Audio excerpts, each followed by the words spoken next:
Handicap et fonction publique, les grands témoins d'Occitanie. La série podcast du FIPHFP en Occitanie.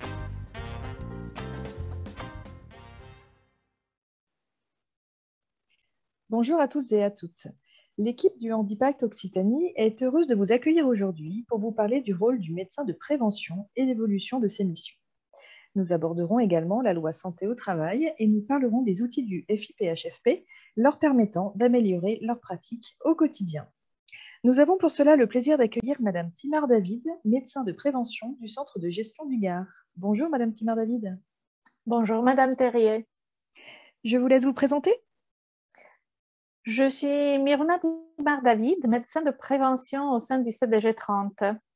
J'ai rejoint le centre de gestion l'année dernière dans une équipe de 3 médecins.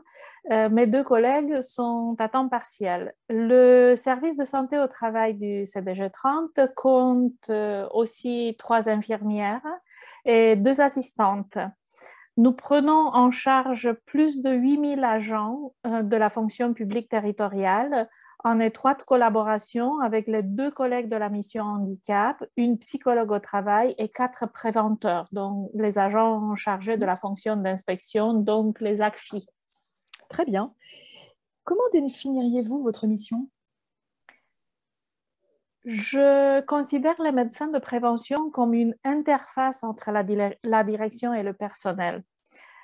Nous devons en premier être des spécialistes de la prévention des risques liés au travail pour préserver la santé des salariés tout au long de leur parcours professionnel. Le médecin du travail interroge le salarié sur sa situation professionnelle et personnelle. Cette double approche, professionnelle et personnelle, fait notre spécificité par rapport à d'autres médecins comme les généralistes ou les spécialistes qui ne peuvent pas connaître aussi bien la situation professionnelle de leurs patients qui impacte pourtant l'état de santé. Tout à fait. Une casquette moins connue et pourtant tout aussi importante, le médecin du travail intervient sur le lieu de travail. Il y repère les risques professionnels, il étudie les diverses situations et propose des solutions aux salariés et aux employeurs. Très bien. Comment votre fonction a évolué au fil des années, avec le recul des années, autrement dit, comment votre pratique professionnelle évolue-t-elle ? Auparavant, la médecine du travail était la même pour tous les emplois, qu'il s'agisse d'un administratif ou d'un agent technique polyvalent. Actuellement, on s'oriente vers des suivis individualisés qui diffèrent en fonction du risque. De plus, certaines activités qui revenaient aux médecins du travail sont désormais confiées à d'autres collaborateurs. Le médecin du travail reste le maître d'œuvre, mais de plus en plus, la question de la santé au travail est traitée par des équipes pluridisciplinaires qui comportent en général médecins, infirmiers, mais aussi des préventeurs, des psychologues au travail, les référents handicap, des assistantes sociales. Cette pluridisciplinarité offre différents points de vue en faisant contribuer des disciplines et compétences complémentaires, médicales, techniques, organisationnelles. Oui, c'est très clair, merci. Et que retenez-vous de la loi santé-travail 2021-1018 pour la citer, pour renforcer la prévention en santé au travail ? Tout d'abord, cette loi, orientée plutôt vers le secteur privé, concerne seulement à la marge le secteur public et pour l'instant, nous attendons toujours les décrets d'application. Pour moi, elle pose le cadre d'un suivi médical renforcé pour un meilleur accompagnement des personnes vulnérables. Elle crée ainsi une visite médicale de mi-carrière. Elle crée aussi, en cas d'arrêt de travail excédant une durée fixée par décret, un rendez-vous de liaison entre l'employeur et le salarié avant la reprise. Et pour les travailleurs, avec un suivi individuel renforcé, permettent aussi l'évolution de la visite de fin de carrière. La nouvelle loi donne aussi au médecin du travail l'accès au dossier médical partagé d'une personne dont il a la charge du suivi, sous réserve bien entendu du consentement exprès et de l'information préalable de l'agent. Cet accès n'était pas possible auparavant. D'accord. La loi responsabilise aussi un peu plus les employeurs en créant de nouvelles obligations concernant le document unique d'évaluation des risques professionnels, ce qu'on appelle le DUERP. Oui. La loi précise maintenant le contenu de ce document unique. Elle prévoit l'intervention de plusieurs acteurs dans l'évaluation des risques. Elle prévoit aussi la transmission automatique de ce document après chaque mise à jour au service de santé au travail. Elles permettent aussi une conservation renforcée et une mise à disposition étendue de ce document. Donc maintenant, elle donne accès au document aux anciens travailleurs et de manière générale à toute personne ou instance qui peut justifier d'un intérêt à y avoir accès, et ce, pendant 40 ans. Ah oui, très bien, d'accord.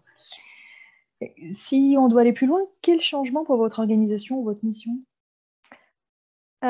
Cette loi apporte une extension de nos services. En plus de notre mission principale, qui reste celle d'éviter l'altération de la santé des travailleurs du fait de leur travail, nous devons dorénavant contribuer à la réalisation d'objectifs de santé publique pour le maintien dans l'emploi et mener aussi des actions de promotion de la santé sur le lieu du travail, comme les campagnes de vaccination et de dépistage, des actions de sensibilisation aux bénéfices de la pratique sportive. Le FIPHFP déploie un dispositif d'animation appelé le Handipact. Dans le cadre de sa programmation, 2 réunions sont proposées par an à destination des médecins du travail, justement, et des médecins de prévention, et des équipes de services de santé au travail. Comment vous-même, Madame Timmer-David, ou vos collègues, vous êtes-vous approprié ces temps d'échange?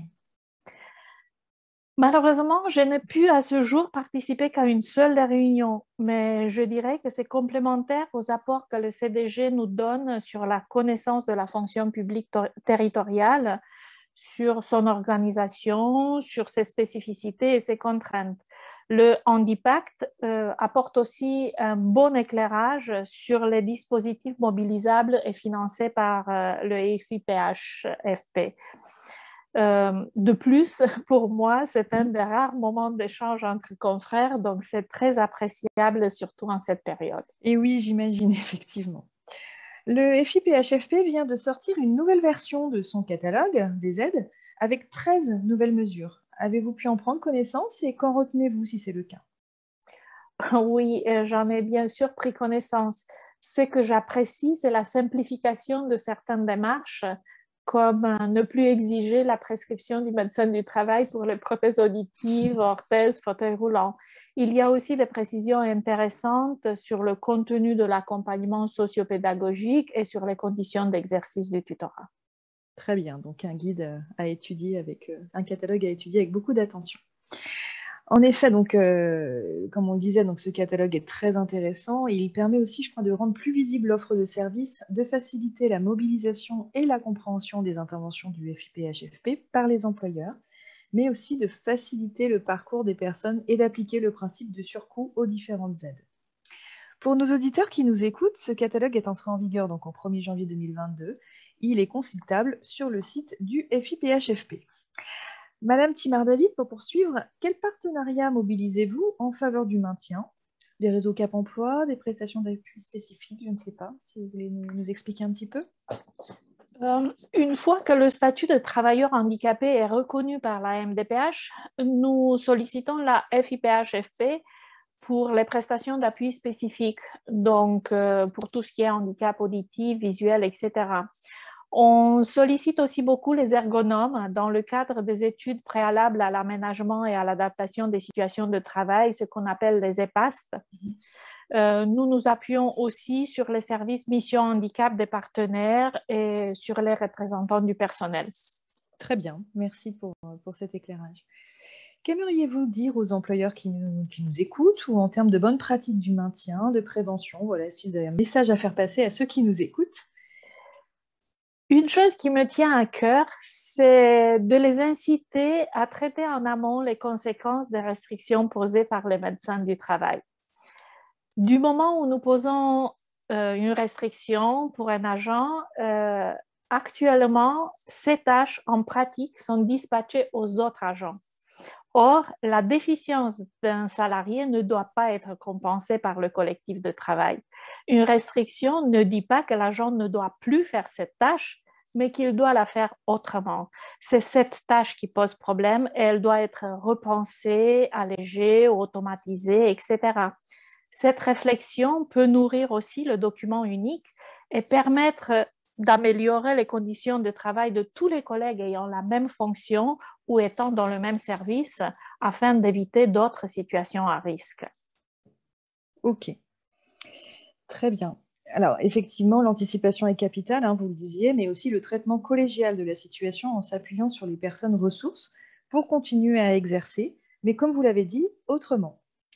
Pour poursuivre, Madame Timard-David, en Occitanie, concrètement, quelles pistes d'amélioration verriez-vous pour améliorer les coopérations, les articulations ou éviter les chevauchements?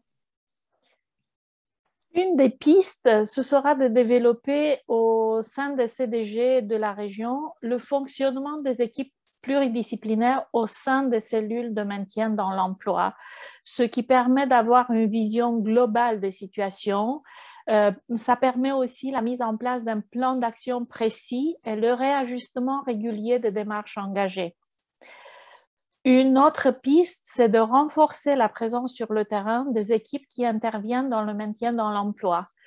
Il faut dire qu'en étant auprès des agents, des collectivités, des partenaires, ces équipes renforcent les liens, développent la communication et limitent ainsi les chevauchements.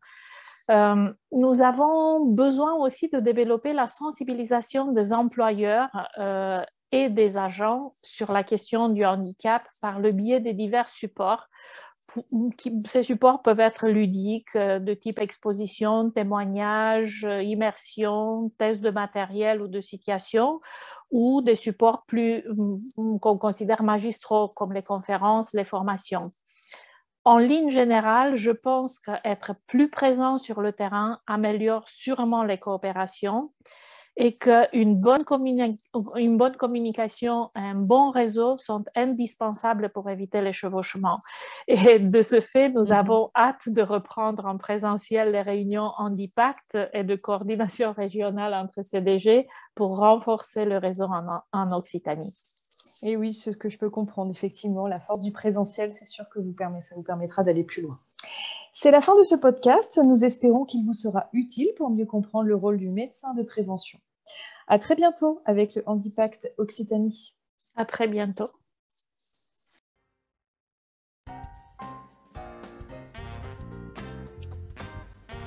Retrouvez notre témoin du jour et toute la série podcast sur le site du Handipact Occitanie. À très bientôt.